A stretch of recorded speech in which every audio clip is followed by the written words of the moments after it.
Sa pagpalang araw sa ating lahat, ako si Sarina Espaloma at ngayon ilalahad kong aking natutunan para sa daily devotion na pinamagatang Bakit Urgent and Important ang Gospel.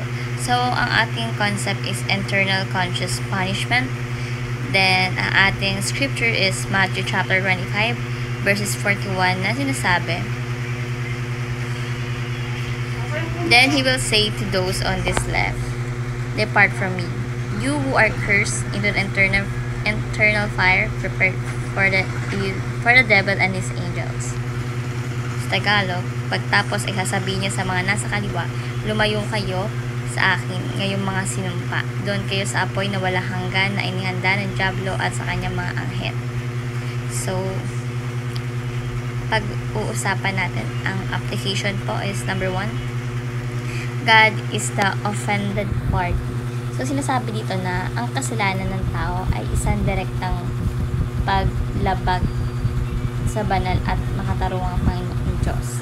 Ang kasalanan ay hindi lamang laban sa tao, kundi laban din sa Diyos. So, God is offended party.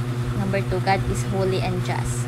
So, ang Panginoong Diyos ay walang kapintasan at makatarungan. Siya ay hindi magpapabaya sa kasalanan at tapat na magkahatol sa lahat ng nagkasala.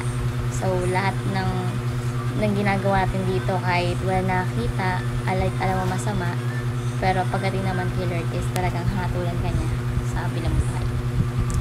So, God is holy and just. And number 3 is God made hell to punish evil doers.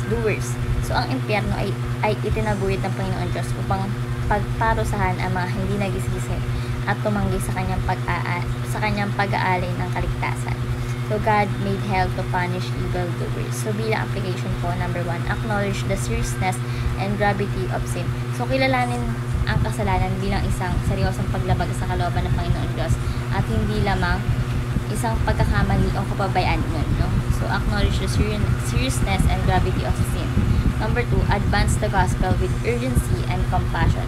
So, sinasabi dito na dahil ang kasalanan ay may matinding kahinatnan, maging masigasig at mahabagin sa pagpapahayag ng Ebanghelyo. So, ayun po yung sinasabi dito. Kaya, advance the gospel with urgency and compassion. And lastly, number 3, appreciate the love and justice of God displayed on the cross of Christ. So, kilalanin natin ang sakripisyo ni Lord Jesus Christ sa krus ng Kalbaryo bilang katuparan ng Diyos na parehong makatarungan at mahabagin. Pinaparusahan ang kasalanan, ngunit nagbibigay ng kaligtasan sa pamamagitan ng biyaya. So, appreciate the love and justice of God displayed on the cross of Christ. So, sinasabi sa devotion na to na ang Diyos ay isang makatarungang hukom, ngunit siya rin ay puno ng pagmamahal at awa. So, sa pamamagitan ng sakripisyo ni Jesus Christ sa krus ng Kalbaryo, tayo ay nagkaroon ng pagkakataon na maligtas mula sa nararapat na parusa. No? So, bilang mga Kristyano, tungkulin natin ipahayag ang mabuting balita ng kaligtasan sa iba nang may paggalang at malasakit. So, ayun lamang ang natutunan sa daily devotion. Na may matutunan kayo, ma-share sa iba at syempre ma-apply sa ating buhay. Thank you sa pakikinig at tapos po sa ating lahat.